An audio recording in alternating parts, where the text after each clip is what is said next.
The teenagers that are using smartphones today will become the adults of tomorrow. This is what I'm afraid of. Hello, welcome. Welcome to the podcast. We're gonna talk today about how to fight phone addiction among teenagers. And why, Gosia, why do you think it's an important topic? As a parent, I am concerned about smartphone use among kids and teenagers. Yeah. Because I think that kids are overusing. Yeah, I think that they are not overusing, but they are falling into traps that are constructed by smartphone and app manufacturers. They spend a lot of time. It's true. That is why it would be interesting to fight the addiction. Well, I think that this is a complex topic on individual level for each family and also on national level and even on, the planet. World scale. Because it is the whole generation of kids raised with smartphones. This is something that impacts our lives, our society, our communities. Yeah, there was a vlog episode I recorded saying that I'm afraid how our kids will grow up. Not because I'm afraid what will happen to them, but because I am conscious that they will have to deal with people who were raised using technology, being addicted to technology, being addicted to social media, being unable to communicate openly and humanely between them. This is what I'm afraid of. I'm not afraid of a war or something like that. I'm afraid of how my kids will deal with this problem because they will have to deal with those people. The teenagers that are using smartphones today will become the adults of tomorrow. So you think that your daughters will not use smartphones? Yeah, I don't want to give them smartphones.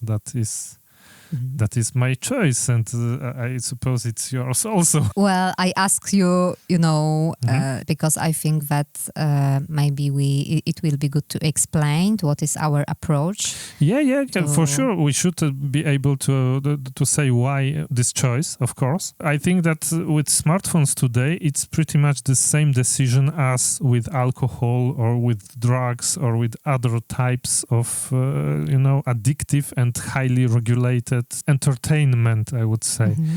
Yes, there's more and more red lights, I would say, more and more studies that says that depression and poor mental health of today's teenagers is linked to smartphone use and to a specific type of smartphones because it's linked actually to the iPhone and to social media on the iPhone. And if I had to mention one application that is mostly guilty of that, it would be Instagram. Yes, and it is especially dangerous for girls because this application is lowering their self-esteem. Body image. But because it's an application that is meant to show yourself. So people who go on Instagram are actually comparing themselves to the idealistic other people. Okay, so our choice is not to give smartphone to our daughters. So we will have different problems how to explain to I think actually our kids that probably everybody is using smartphones. And you won't be using. You won't be using. So we will have to deal with some kind of, how to say... I know that you would like to say that it's an exclusion from a peer group, but it's not that. I think that there is no one peer group and you can be excluded from this peer group. I actually think that there is more than one peer group. And so if you don't give your child a smartphone, you will actually direct your child towards a peer group that is not using smartphones. And this maybe will be a smaller group, maybe will be a different group than the group that she is frequenting today. but it will not be a group completely marginalized, etc. It will be just another group. Remember when you were in college? There were kids that were not taking drugs and were not drinking alcohol. You remember that? You could choose to be in this group, you know. It was a choice. And the same goes with listening to music. There were people who were listening to heavy metal, and there were people who were listening to punk rock, and there were people who were listening to electronic music. You could choose your peer group. The same goes right now with smartphones. I have asked you whether it is good to fight the addiction. So basically, it was a tricky question, because do you think that if your kid is addicted, it's not too late? Well, it's never too late. You know, it's good that you became aware that your child is phone addicted, and you should do everything to fight against it. But if you had to draw a line, where is the threshold of being addicted to a smartphone? Because in my mind, it's the mere fact that this kid is having a smartphone. Well, I understand your point, because a lot of parents that gave a smartphone to kid, they says that it was a big mistake. Yeah, they regret it. That this is the point of almost no return. Yes. You have not linked the Medium article. Do you remember the article? It was, "My daughter was a creative genius until I gave her a smartphone, until I gave her an iPhone." Mm-hmm. I remember that article. And the woman was explaining how the behavior of the kid has changed just because of having a smartphone. Her daughter was very creative. She was spending time drawing, making things with her hands. Exactly. She was making clay figures and things like that. And then after she received the iPhone, because it was motivated, of course, by the peer group, and because everybody else had an iPhone, and I think it was for WhatsApp and for groups on WhatsApp. Anyway, the girl has started to spend just the time on the smartphone, and she completely forgot about those creative pastimes. If you're looking for the article, it's on Medium. This is a pure example of how parents can regret this decision. And I think that today there's way more examples of that. If you already gave a smartphone, I think that still there is a way to... But what would you actually do if it was your case? Well, I would talk to my child about how it works. You know, how smartphones are designed. Okay. That it is designed to grab our attention. Yeah. And I would ask some questions. How do you feel after using a smartphone? How do you feel after using Instagram or other social media? Do you feel good, or you feel much worse? You know. Yeah, this is something that the Center for Humane Technology is advising, actually, to talk like that. And also not to preach, not to say, well, smartphones are bad in the same way as drugs are bad and alcohol is bad, because this will obviously not work. Kids want to try the things that parents judge as bad, but to show how it works. And I think that the Social Dilemma, for example... So you can watch this film with your kid. You can watch it together, yeah.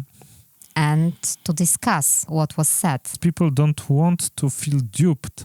They don't want to feel taken advantage of. And so I think that a teenager who is using a smartphone will absolutely understand the message. So you would not make a very, very bold decision of just taking the smartphone away? No, but I can imagine that maybe in some cases where this addiction is very strong, then you have to, have some specialists to work with you, I think. So I said that I would talk to my child, and so explaining how it works, and Also, I would show with my example. Kids are mimicking looking at us, yes, how we use smartphones or tablets or in general technology. Aren't you afraid that the kid, even if you show a good example, the kid will still have bad example amongst other people, other Yes, I know parents? that it will be also an issue, like with sweets. Yeah, they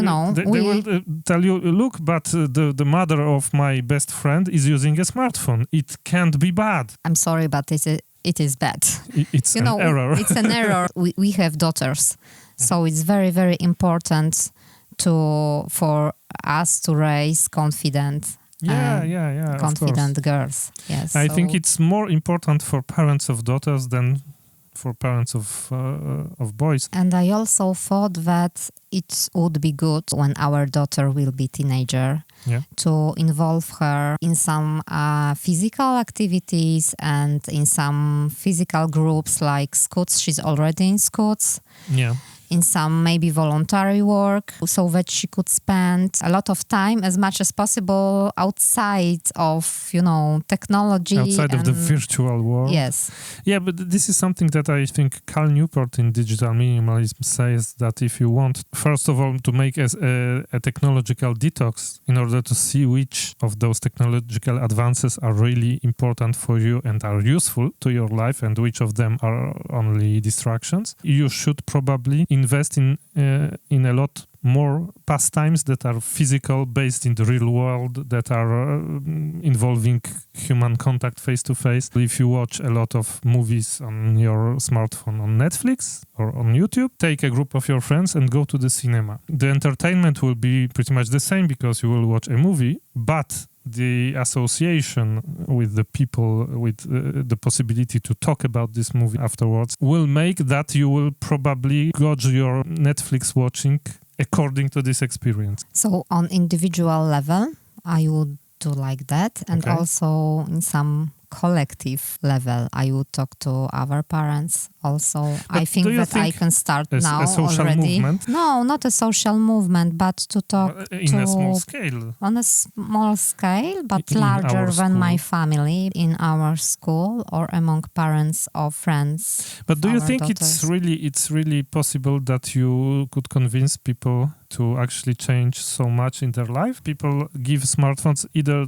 for the children not to be excluded or because it guarantees some free time to the parents. Okay, but I can try. How would you fight that? That parents probably gave the smartphone or the tablet to kids because they wanted to have some time for themselves. Well, probably in many cases, I wouldn't convince them. Finally, it would be a decision of every family, and if the family has a goal to spend more time face-to-face, they will probably be receptive to this kind of communication. And if not, well, it's their decision. Thank you very much. Thank you very much.